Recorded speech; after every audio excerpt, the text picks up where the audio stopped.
Hello दोस्तों, आज हम बात करेंगे अन्ननली के कैंसर यानी ईसोफेजियल कैंसर के बारे में। ईसोफेजियल कैंसर बेसिकली हमारी अन्ननली में फैलने वाला कैंसर है और जब ये फैल जाता है तो ये काफ़ी घातक हो जाता है। काफ़ी लोग की इसमें जान जा सकती है। ज़्यादातर हर तरह के कैंसर में ज़रूरी है कि हम बीमारी को जल्दी डिटेक्ट कर सकें और बीमारी को जल्दी डिटेक्ट करने के लिए उसके लक्षणों को पहचानना आवश्यक है। यदि लक्षणों को जल्दी पहचाना जा सके तो काफ़ी हद तक लोगों की जान बचाई जा सकती है। तो आज हम बात करेंगे ईसोफेजियल कैंसर यानी अन्ननली के लक्षणों के बारे में। इसमें हर एक लक्षण इंपॉर्टेंट है। काफ़ी केस में नॉन स्पेसिफिक भी है जो कि दूसरी बीमारियों में भी हो सकता है, लेकिन इन्हें जल्दी डिटेक्ट करना और तुरंत जांच कराना आवश्यक है, क्योंकि इस तरह के कैंसर को सही समय पर डिटेक्ट किया जा सके तो ज़्यादातर लोगों को बचाया जा सकता है। टॉपिक बहुत इंपॉर्टेंट है। टॉपिक पर जाने से पहले जो लोग हमारे चैनल पर नए हैं उन्हें रिक्वेस्ट करूँगा कि चैनल को सब्सक्राइब करें, वीडियोज़ को लाइक करें, शेयर करें, फॉलो करें, कमेंट करें, पूरा देखें, क्योंकि इस तरह का कंटेंट हम आपके लिए रेगुलरली लाते रहते हैं।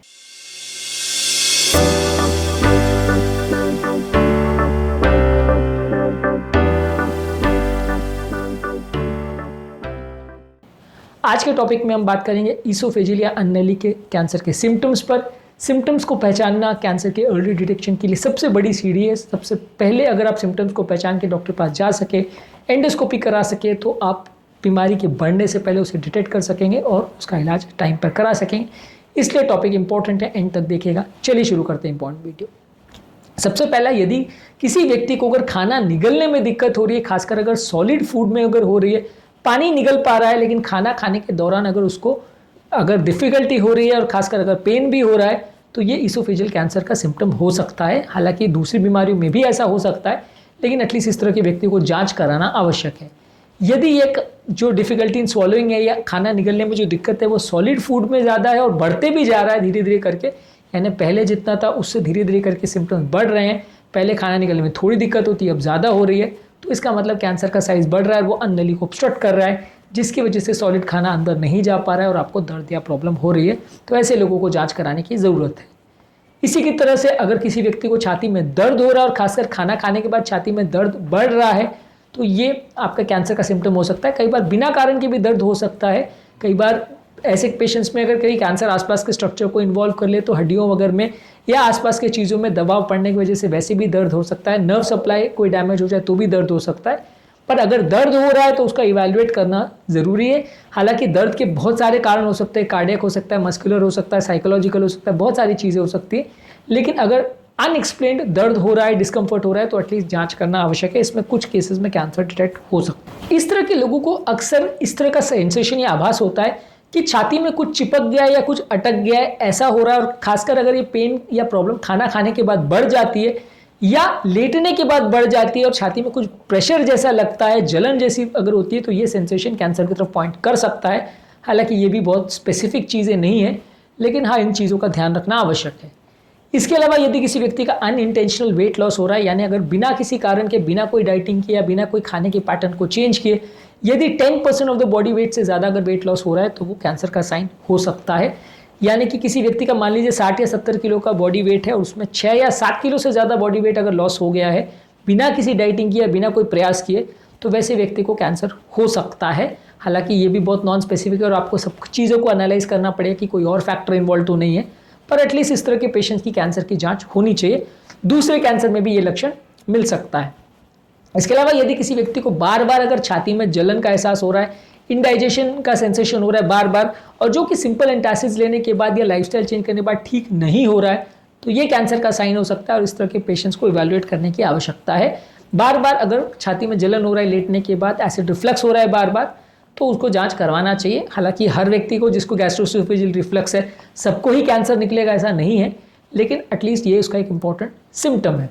इसी तरह से यदि किसी व्यक्ति को बोलने में आवाज़ चेंज हो रही है, होर्सनेस ऑफ वॉइस हो रही है, तो इसको एसिड रिफ्लक्स से रिलेटेड ये हो सकता है। ऐसे व्यक्ति को जांच की आवश्यकता है।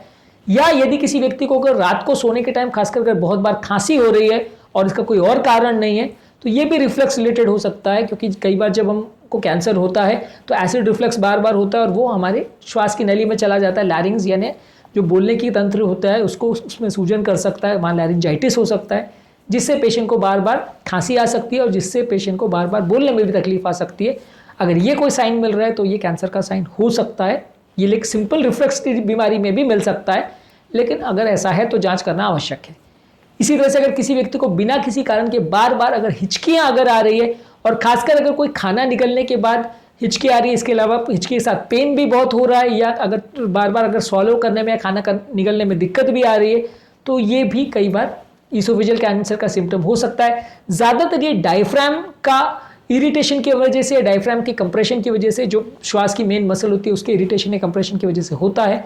ज़्यादातर एडवांस स्टेज ऑफ कैंसर में मिलता है, पर अगर ऐसा हो रहा है तो आपको जांच की आवश्यकता है।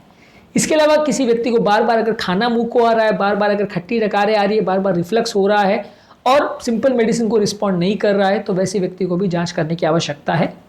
इसके अलावा यदि किसी व्यक्ति को बहुत ज़्यादा कमजोरी या सुस्ती का एहसास हो रहा है बिना किसी कारण के, और उसको कोई काम नहीं कर पा रहा है, वो इतना ज़्यादा कमजोरी हो रहा है कि अपनी डेली एक्टिविटीज़ भी वो नहीं कर पा रहा है, तो यदि ऐसा कोई साइन मिल रहा है तो ये भी कैंसर या ट्यूमर का लक्षण हो सकता है। हालांकि ये फटीग और वीकनेस बहुत सारे तरह के कैंसर में और बहुत सारी दूसरी बीमारियों में भी हो सकता है, तो अगर ऐसा हो रहा है तो जांच करना आवश्यक है। इसमें कैंसर ही निकलेगा ऐसा कोई ज़रूरी नहीं है, पर डेफिनेटली आपको जांच करने की आवश्यकता है। जब ये बहुत लंबे समय तक हो और बढ़ते अगर जा रहा हो तो डेफिनेटली जांच करना ज़रूरी है।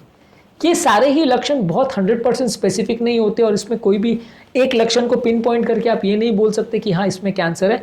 हाँ, अगर किसी व्यक्ति को वॉमिट वगैरह में ब्लड कुछ आ रहा है या ब्लीडिंग हो रही है, वैसा अगर ऐसा हो रहा है तो वो काफ़ी ज़्यादा चांसेस है कैंसर होने का। लेकिन अगर बाकी सिंपल एसिडिटी वगैरह की हम बात करें या सिंपल दर्द की अगर बात करें तो बहुत सारी बीमारियों में हो सकता है, तो वो डेफिनेटली कैंसर के लिए स्पेसिफिक नहीं है। पर इनमें से कोई भी लक्षण मिले या मल्टीपल लक्षण मिले तो जांच करना आवश्यक है, क्योंकि जल्दी जांच से ही हम बीमारी को पकड़ सकते हैं। डायरेक्टली अगर हम पेशेंट को तब लेके जाएंगे डॉक्टर के पास जब सिम्टम अनबेरेबल हो जाएंगे, तब बीमारी अक्सर मैनेजेबल नहीं होती है। उसके बाद कैंसर डिटेक्ट हो भी गया तो ट्रीटमेंट मुश्किल है। जल्दी डिटेक्ट करना ही बीमारी को उसको ट्रीट करने के लिए सबसे बड़ा इंपॉर्टेंट इशू है। आज के टॉपिक में हमने बात करी ईसोफेजियल यानी अन्न नली के कैंसर के लक्षणों के बारे में। उम्मीद करूंगा कि आज के टॉपिक में कुछ नया जानने को मिला होगा। टॉपिक एंड करने से पहले जो लोग हमारे चैनल पर नए हैं उन्हें रिक्वेस्ट करूँगा कि चैनल को सब्सक्राइब करें, वीडियोस को लाइक करें, शेयर करें, फॉलो करें, कमेंट करें, पूरा देखें, क्योंकि इस तरह के अच्छे वीडियोस हम आपके लिए आते रहते हैं।